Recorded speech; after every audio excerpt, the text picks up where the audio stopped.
Pregame.com.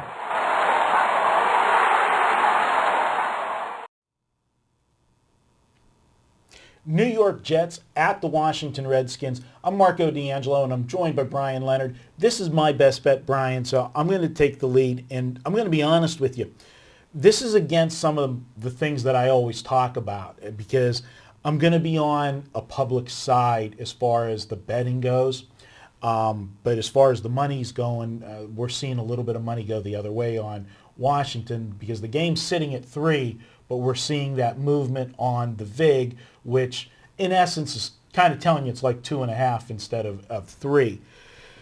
But this is why I am on the Jets. The public is looking at the Jets, and they don't think the Jets are good, okay? They just barely got by Buffalo last week. The 2 games prior to that, they lost to Denver on that Thursday night game against Tebow, and the week before that, they got their doors blown off by New England.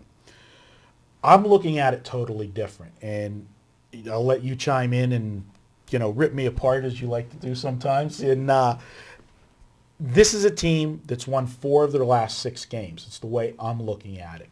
Yes, they won ugly last week, but I actually expected them to win ugly last week. And if you remember, when we were at the Tuesday meeting, I have an angle that I like, to use. And Buffalo was in that last week against the Jets.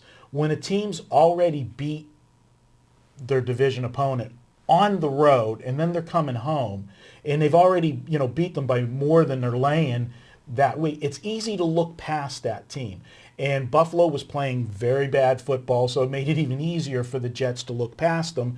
And that's where you see a team come up and bite that team in the butt. And really, Buffalo should have won the game. They had them on the ropes, and the Jets turned it around late and got the score for the touchdown. And there was actually another game last week in that same situation, and that game was Cincinnati and Cleveland.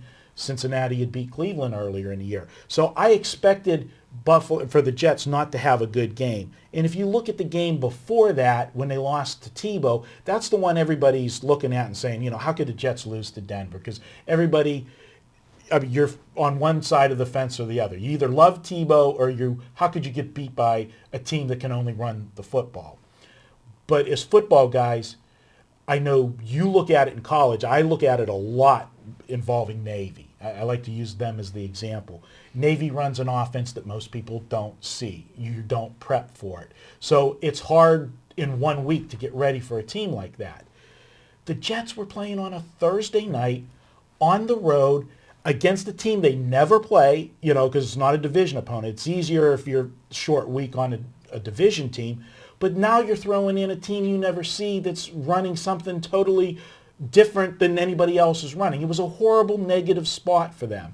In the other game that they lost, New England, come on. New England is one of the 3 best teams in the AFC, if not the best, and they're one of the probably top 3 or 4 in the whole league. So there's no shame in losing the game that they lost to New England. Now they got smacked bad in that game, but other than that, they did win 4 of their last 6 games. So I'm looking at a Washington team that I think people are getting overly excited about because they went on the road last week against Seattle and won. Seattle's not a good football team. And the Dallas game, they're looking at them if they could almost beat Dallas in overtime. So I know we've already done a Dallas video, and I know your feelings on Dallas. So tell me where I'm wrong here. I'm not sure you're wrong. This is a game I'm not really going to touch. Washington is coming off that win. And actually, Seattle's been very good at home over the years. So I give them a little bit of credit there. I just don't think the Jets are a very good team, and I don't like to lay. It's currently a field goal. If it gets down to 2.5, maybe it's something different. But I don't like to. I just don't think the Jets are that good of a team. So it's a situation when the Jets have stepped up this year. They've shown that they're not the same kind of team they've had in the past. Do I think the Jets will win this game? It wouldn't surprise me if it went either way. It's a low-scoring game. That's what I expect to happen. The Jets their defense is better than their offense. Although, to be honest with you, the Jets' defense has been a little bit disappointing as of late. Washington very much the same way. I kind of like the under in this game as opposed to anything. But, I argue with you every week when we do these videos, and one of these days you'll get one right. But so maybe this is the one. Yeah, I thought I was right last week with when we argued on the Maryland-NC State one. That was a lock.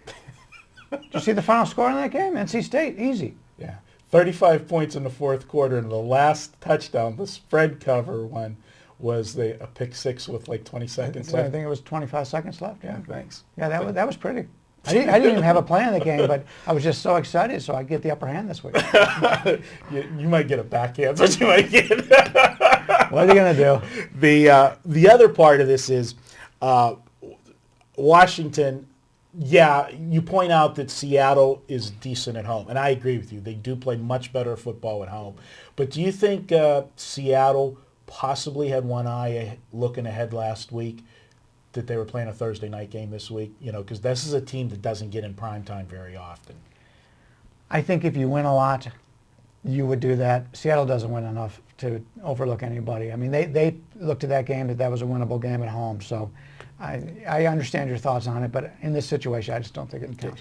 And the last point I'm going to make is, when was the last time Rex Grossman had two good games in a row? It's a bear. I believe this week against the Jazz.